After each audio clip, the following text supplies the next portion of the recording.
Today I'm going to share with you how to create an incredible halftone effect with a bit of grunge in Photoshop. Now since each photo is different, there's got to be different settings for each photo, right? So we need to understand how each one of these settings and features work and what they do so that you become the master, so that you can apply it to your best and you don't become a mere step follower. So without any further ado, let's get started. Back in the magical world of Photoshop, and the first thing we need to do is to select the background layer and press Ctrl or Command J and make a duplicate of it. If you want to follow along with this photo, you know what to do. Check the links in the description. Now let's go to Filter, Convert for Smart Filter, so that whatever filter we apply, we can change the values later. It's very important because sometimes we can change our minds.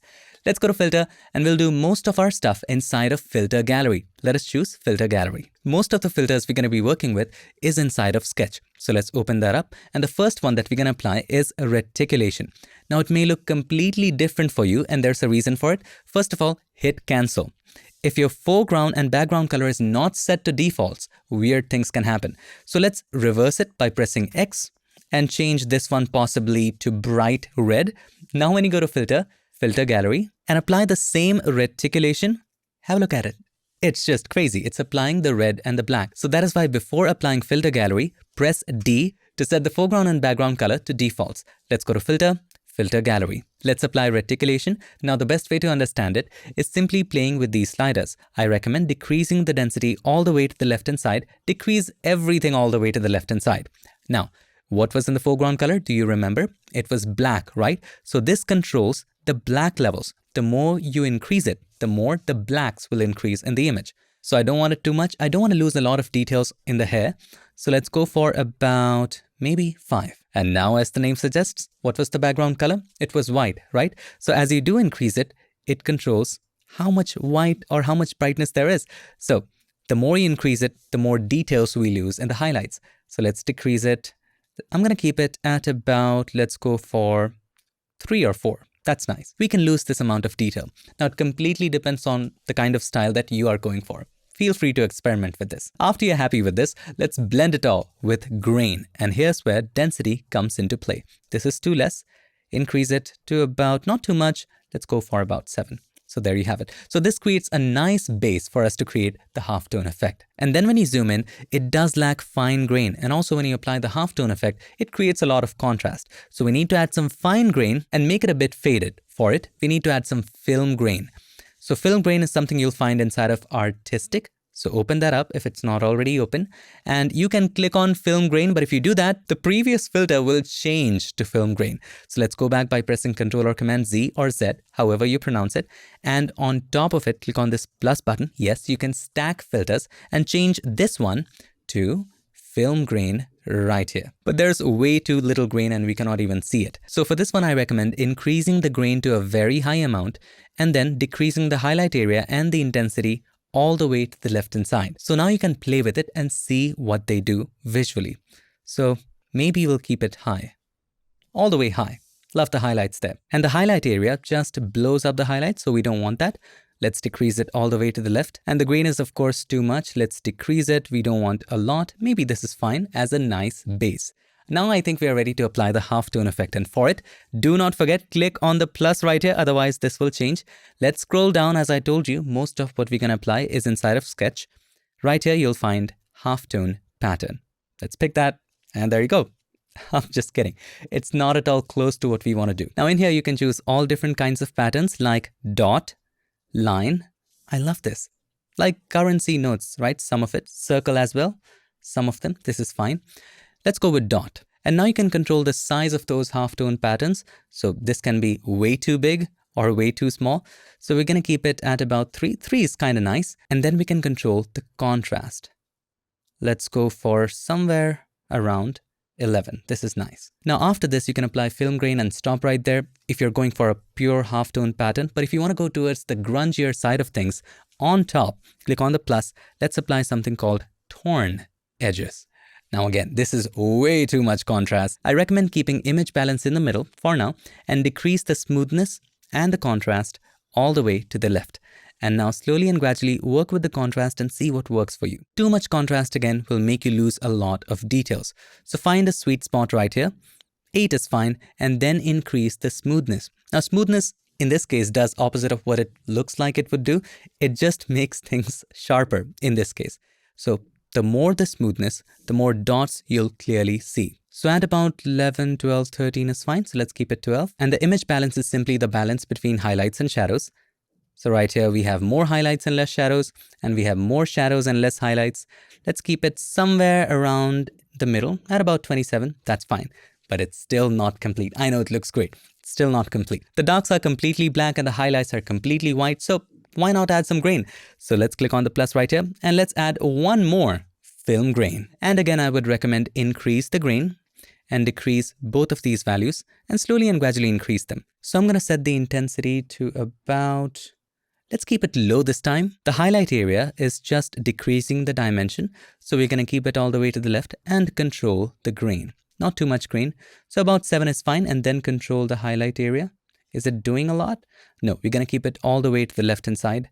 And intensity, let's keep it at 1 so that we have grain in the absolute highlight areas as well. And it looks pretty good to me.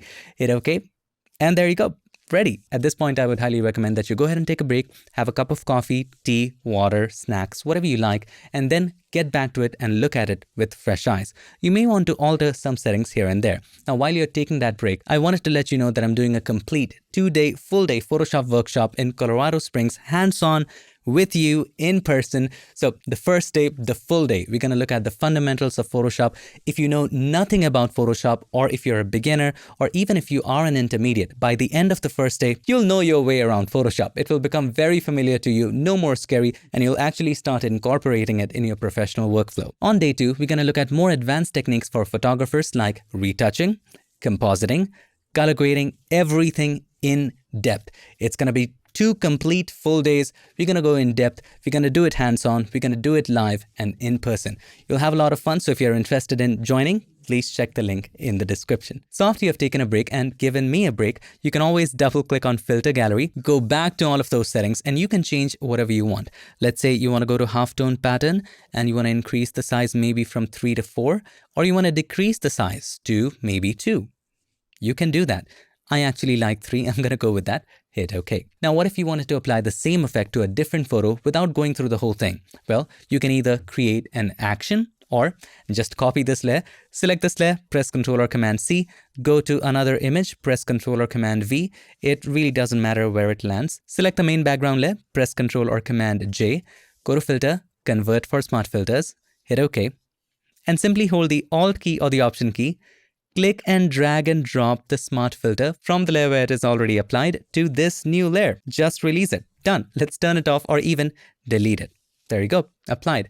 Now, of course, the same settings would not work. We need to work with the highlights and shadows. So let's open this up. Click on this arrow to uncollapse it. Double click on filter gallery. And from here, you can always play with, for example, reticulation. Maybe change the foreground level, decrease it a bit. There you go. It's more apt. Let's keep it 1. Maybe then go to torn edges and decrease the contrast. See what that does. That makes it better. Then maybe go to halftone pattern, increase the size to about 4. That is better for this image. See how easy it is to copy smart filters. Alternatively, you can also create an action. Let's go to Window, Actions. Inside of Actions, let's create a new set by clicking on this button. Let's name it Halftone. Inside of that, let's create a new action. Click on this one. Effect 1, click on record and do the things you would normally do. I would create a new layer right here and then press Ctrl, Alt, Shift and E so that even if you have a lot of layers and adjustment layer, maybe this action would work. Then we're going to go to Filter, Convert for Smart Filters, hit OK. Then we'll go to Filter, Filter Gallery. There we go. It's already applied. It simply applies the last sequence, hit OK. And you can name the current layer to Halftone. There you go. Stop the action. Done. Now when you open up any image, just open up your actions, just play H effect 1, this one. Let's play it. And there you go. It automatically does it. Now, of course, you would have to go to Filter Gallery. Let's double click on it and change the settings according to your style. Now, on top of this, we can always do some extra stuff like bringing in a texture. Let's go to our Finder or Explorer, and I'm just going to drag and drop this texture right here. By the way, I got it from Envato Elements. I highly recommend Envato Elements for all kinds of creative assets for a fixed fee. You get unlimited stuff. Hit enter or return and simply change the blend mode from normal to overlay. Let's try soft light, see what they do. Let's keep it at soft light. And here you have some grunge. Here's the before, here's the after. Now, of course, you can move it, press Ctrl or Command T. I'm going to place it right here and make it larger like this. Stretch it a bit so that towards the face we have a bit of brightness. And of course, if you feel it is too much, you can decrease the opacity. Let's keep it at about 60%. On top of this, we can also create a gradient. So choose the gradient tool right here. Choose a gradient from white to black and simply draw in a gradient. You can create a radial gradient like this, a linear gradient like this. Let us choose a radial. Let's keep it this way and change the blend mode from normal to screen. Now, of course, this is way too much. We wanted to apply it very slightly. So let's take it up like this and then stretch it. There you go. We wanted something like this. Let's take it even further. Smooth. Now that looks like something. And again, this is too much. Let's decrease the opacity at about 50% is fine. Now it's up to you. You can keep it without these, with these, your call. Now here's the bonus preview. If you are in Photoshop beta, you may come across something like parametric filters. Brand new filters in Photoshop. Just go to filter. Here you'll find parametric filters. And you have lots of filters like oil painting. This is pretty good, but not so good as well. And again, you have parametric properties where you can change the effect intensity, the fine details, all the properties of that particular filter. But the important thing here is that you also have halftone. Let's click on that. And that is also one of the ways you can apply it. You have different presets for it, orange and purple. You have black and white dots, contrast, dot. And here, of course, you can play with the size, the color options, and the contrast and the brightness. But I didn't show this because it's still in beta. We don't know whether it will make it to the main version. And if it does, how it will be then. And also, we can still do a lot more with the old school filter gallery. So that's how to create the halftone effect with a bit of grunge in Photoshop. There is no hard and fast rule on how to do it. There are a couple of thousands of ways to do it, but do keep in mind it is just a series of filters and there is no right or wrongs. The important filters are the halftone filter. Whatever you apply before it or after it, it is just something for your personal taste and stylization. And just for your reference and just for you to enjoy, I'm also putting the action we just created in the description so you can download and reference it if you want, do whatever you want. I hope you enjoyed this video, and if you did, make sure to give us a like, and also don't forget to subscribe, and not just subscribe. Ring the bell so that you, my friend, don't miss any other feature tips, tricks, or tutorials. I would like to take this moment to thank all of these nice and amazing people for supporting PiXimperfect on Patreon and helping keep PiXimperfect free for everybody forever.